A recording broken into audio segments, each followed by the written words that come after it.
យើងអត់អាចបដ ாய் ឲ្យចោលយករបស់យើងយកទៅធ្វើជារបស់ខ្លួនឯងអញ្ចឹងគ្រប់សកម្មភាពទាំងអស់ខ្ញុំពិតជាអរគុណដល់ថ្នាក់ដឹកនាំ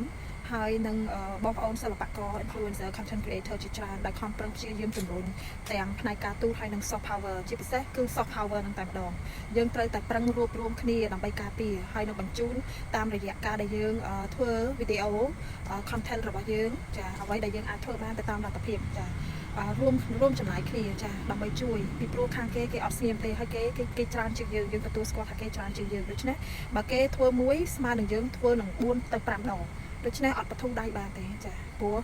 គេចង់តែបានរបស់យើងទេគ្រប់វិនាទីទាំងអស់ណាព្រោះគំនូរនៅខេត្តសៀមរាបគឺធ្វើឲ្យល្បីទូទាំងពិភពលោកភ្ញៀវទេសចរទៅមើលគឺមិនចាំបាច់និយាយរៀបរាប់ច្រើនទេគឺអារម្មណ៍ចាឥទ្ធិពលនៃសិល្បៈបានដាក់ជាប់ហើយគឺនិយាយចេញនៅក្នុងបេះដូងតែម្ដងដូច្នេះខាងគេក៏ដឹងដែរថាឥទ្ធិពលរបស់ soft power នឹងក៏ខ្លាំងអញ្ចឹងគេបង្ហាញពីការព្រួយបារម្ភនៅពេលដែលគេឃើញ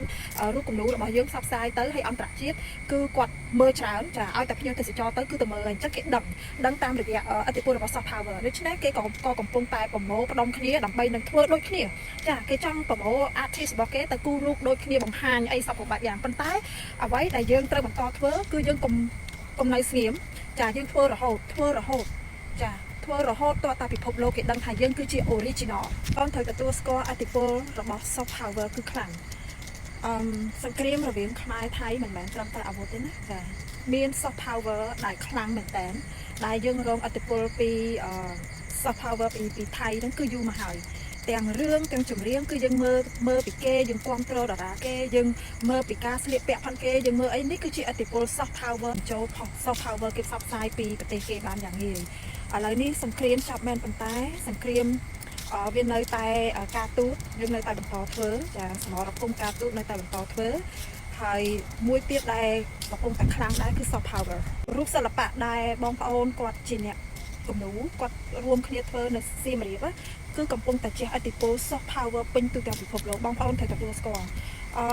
ឥទ្ធិពលរបស់ soft power គឺចាក់ចូលជ្រៅទៅក្នុងអារម្មណ៍ខាងក្នុងចានៅក្នុងផ្នត់គំនិតដូច្នេះ soft power គឺសំខាន់ខ្លាំងណាស់នៅពេលដែលសង្គ្រាមអាវុធកំពុងតែស្ងប់យើងត្រូវបន្តការទូតឲ្យខ្លាំងនឹងការទូតគឺថ្នាក់ដឹកនាំយើងកំពុងតែដើរហើយកំពុងតែធ្វើយ៉ាងមមាញឹកហើយទោះបីជាយើងមើលមិនឃើញប៉ុន្តែគឺមិនមែនដូចជាអ្វីដែលយើងមើលឃើញទេចាស្ងប់ស្ងាត់ប៉ុន្តែមិនស្ងៀមសង្គ្រាមការទូតគឺទៀមទាខ្លាំងណាស់នៃការអត់ធ្មត់រងចាំពីព្រោះយើងធ្វើពីមួយដំណាក់ទៅមួយដំណាក់គឺយើងធ្វើតាមបែបបទផែនការចឹងខ្ញុំលើកទឹកចិត្តដល់បងប្អូនទាំងអស់គ្នាយើងធ្វើអ្វីបានគឺយើងធ្វើទៅបញ្ចូលទៅក្នុងឥទ្ធិពលរបស់ soft power ទាំងការស្លៀកពាក់ទាំងបទចម្រៀងទាំងសិល្បៈគំនូរគឺកុំមិនធូរដៃពីព្រោះខាងគេប្រឹងខ្លាំងណាស់ដើម្បីយកអ្វីដែលជារបស់យើងដូច្នេះបើសិនជាយើងមិនប្រឹងការពារមិនប្រឹងបង្ហាញថាជារបស់យើងទេ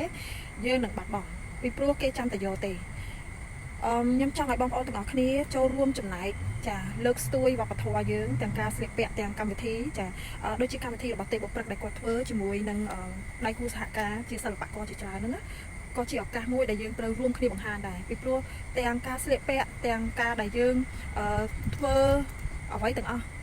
គឺគេថារបស់គេដូច្នេះយើងត្រូវតែប្រឹងបង្ហាញអត្តសញ្ញាណរបស់យើងគ្រប់គ្នាទៅដល់ពិភពលោក